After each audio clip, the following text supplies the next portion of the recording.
இந்த கொஷின் பாருங்கள், விடுபட்ட எண்ணை காண்க. ஃபஸ்ட்டு பாருங்கள், 9 1 9 17 33 49 73. அடுத்த நம்பர் வந்து நம்மளை கேட்டிருக்காங்க. ஃபஸ்ட்டு நம்பர் எடுத்து எழுதிக்கங்க, கொஞ்சம் கேப் விட்டு எழுதிங்க.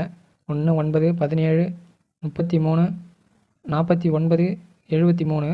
இங்கே என்ன நம்பர் வரும்னு கேட்குறாங்க. அடுத்து இப்போ வந்து பாருங்கள், ஃபஸ்ட்டு டிஃப்ரெண்ட் என்னென்ன இருக்குது பாருங்கள். அதாவது 1க்கும் 9க்கும் பார்த்தீங்கன்னா 8 டிஃப்ரெண்ட் இருக்குது. அடுத்து பாருங்கள், 9க்கும் 17க்கும் 8 டிஃப்ரெண்ட் இருக்குது. அடுத்து பாருங்கள், உடனே நீங்கள் வந்து 8 டிஃப்ரெண்ட் இருக்குன்னு சொல்லிட்டு 81 போட்டுக்கூடாது. அடுத்து பாருங்கள், அடுத்த நம்பர் பாருங்கள், எல்லா நம்பருக்கும் இந்த கண்டிஷன் வந்து கரெக்டாக இருக்கான்னு பார்க்கணும். இப்போ வந்து 17க்கும் 33க்கும் எவ்வளோ டிஃப்ரெண்ட் பாருங்கள். 17க்கும் 33க்கும் பார்த்தீங்கன்னா 16 டிஃப்ரெண்ட் வரும். அடுத்த நம்பர் பாருங்கள், 33க்கும் 49க்கும் 16 டிஃப்ரெண்ட் வரும். இப்போது அதே மாதிரி 49க்கும் 73க்கும் எவ்வளோ டிஃப்ரெண்ட் பாருங்கள். அதாவது 49க்கும் 73 டிஃப்ரெண்ட் பார்த்தீங்கன்னா 24 வருது. இந்த ஆர்டர் வந்து எப்படி போகுதுன்னா, அதாவது 2 நம்பருக்கு 8 8 ஆட் பண்ணி போட்டுக்கினே போகிறாங்க. அடுத்த நம்பர் வந்து பார்த்தீங்கன்னா 24 ஆட் பண்ணோம். அப்போது 73 + 24 ஆட் பண்ணிங்கன்னா 7 9.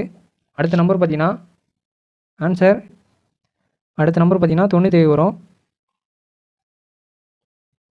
ஆன்சர் வந்து பார்த்தீங்கன்னா 97.